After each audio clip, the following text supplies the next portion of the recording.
এবার বাংলাদেশ উপকূলে আঘাত হানতে যাচ্ছে ঘূর্ণিঝড় রেমাল। সতর্ক সংকেত জারি করেছে আবহাওয়া অফিস। জলবায়ু পরিবর্তনের বড় ভুক্তভোগী বাংলাদেশ, আর একের পর এক প্রাকৃতিক দুর্যোগ এ মাত্রাকে বাড়িয়ে দিচ্ছে কয়েক গুণ। সিডর, আইলা, আমফানের পর এবার বাংলাদেশ উপকূলে আঘাত হানতে যাচ্ছে ঘূর্ণিঝড় রেমাল।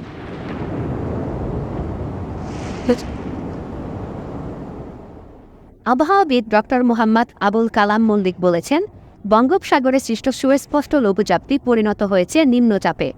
শক্তি সঞ্চয় করে বাংলাদেশ উপকূলে আছড়ে পড়তে পারে রোববার। অন্যদিকে ভারতীয় আবহাওয়া অধিদপ্তর বলছে, ২৬ মে ঘূর্ণিঝড়টির অগ্রভাগ বাংলাদেশ উপকূলে আছড়ে পড়বে।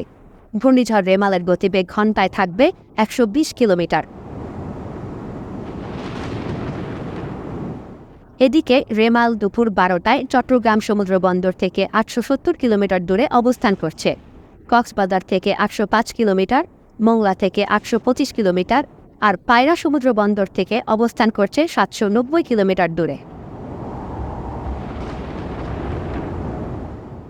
রেমালের প্রভাবে উত্তাল হয়ে উঠেছে বঙ্গোপসাগর। জারি করা হয়েছে সতর্ক সংকেত। মোকাবেলায় নেওয়া হয়েছে ব্যাপক প্রস্তুতি। মাছ ধরার ট্রলারগুলোকেও উপকূলে চলে আসার নির্দেশ দেওয়া হয়েছে। রেমালের ভয়াবহ হুমকি মোকাবিলায় জেলায় জেলায় প্রশাসন নিয়েছে ব্যাপক প্রস্তুতি। সরকারি দপ্তরের কর্মকর্তা কর্মচারীদের ছুটি করা হয়েছে বাতিল। আশ্রয় কেন্দ্রের পাশাপাশি প্রস্তুত রাখা হয়েছে হাজার হাজার স্বেচ্ছাসেবক।